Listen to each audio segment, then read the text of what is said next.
ஸ்ரீ குருவாயூரப்பன் திருவடிகளே சரணம். இன்னைக்கு இந்த தசகத்தோட 8வது ஸ்லோகத்தை பார்க்கலாம். முதல்ல வார்த்தைகளை பிரித்து சொல்லலாம், பிறகு ஒவ்வொரு வரியும் சேர்த்து சொல்லலாம். தாம் நர்மதோத்தர தட்டே ஹயமேதசாலாம். தாம் நர்மதோத்தரதடே ஹயமேதசாலாம். आसेतुषि त्वयि रुचा तव रुद्धनेत्रैः. आसेदुषि त्वयि रुचा तव रुद्धनेत्रैः. भास्वान् किमेष दहनोऽनु सनत्कुमारः.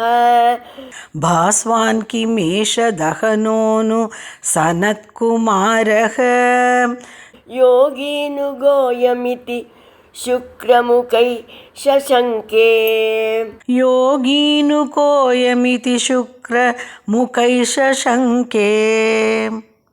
तां नर्मदोत्तरतटे हयमेदशालाम्. आसेतुषि त्वयि रुचा तव रुद्धनेत्रैः. तां नर्मदोत्तरतटे हयमेधशालाम्. आसेदुषि त्वयि रुचा तव रुद्धनेत्रैः. भास्वान् किमेष दहनोऽनु सनत्कुमारः. योगीनुगोयमिति शुक्रमुखै शशङ्के. भास्वान् किमेष दहनोऽनु सनत्कुमारः. யோகீனுகோயமிதி சுக்ரமுகை சசங்கே.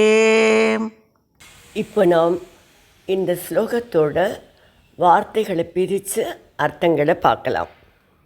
நர்மதா உத்தர தட்டே, நர்மதை நதியின் வடகரையில் இருந்த, தாம் ஹயமேதசாலாம், அந்த அஸ்வமேத யாகம் நடக்கின்ற சாலையை, துவயி ஆசேதுஷி, நீங்கள் அடைந்தபோது, தவருச்சா, உங்களுடைய தேஜசால், ருத்த நேத்ரேகி, கண்கள் கூச இருந்த, சுக்ரமுகைகி, சுக்ராச்சாரியார் முதலியோரால், ஏஷக இவர், பாஸ்வான் கிம், சூரியனோ, தகனகனு இல்லனா அக்னிதேவனோ, யோகி சனத்குமாரகனு அல்லது மகாயோகியான சனத்குமாரரோ, கஹ அயம் யார் இவர், இதி சசங்கே, அங்கு கூடியிருந்தவர்கள் எல்லாரும் இவ்வாறு ஐயமுற்றனர்.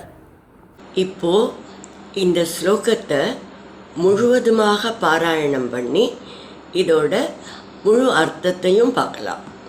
தாம் நர்மதோத்தர தட்டே ஹயமேதசாலாம். आसेतुषि त्वयि रुचा तव रुद्धनेत्रैः.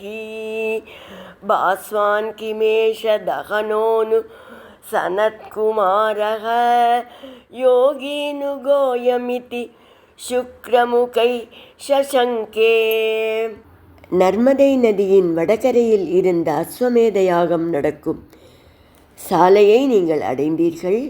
அப்போது உங்கள் திருமேனியின் ஒளி அங்கிருந்த எல்லார் கண்களையும் கூசச் செய்தது. சுக்ராச்சாரியார் முதலியவர்கள், இவர் சூரிய தேவனா அல்லது அக்னி தேவனா அல்லது மகா யோகியான சனத்குமாரரா என்று வியந்து நோக்கினார்கள்.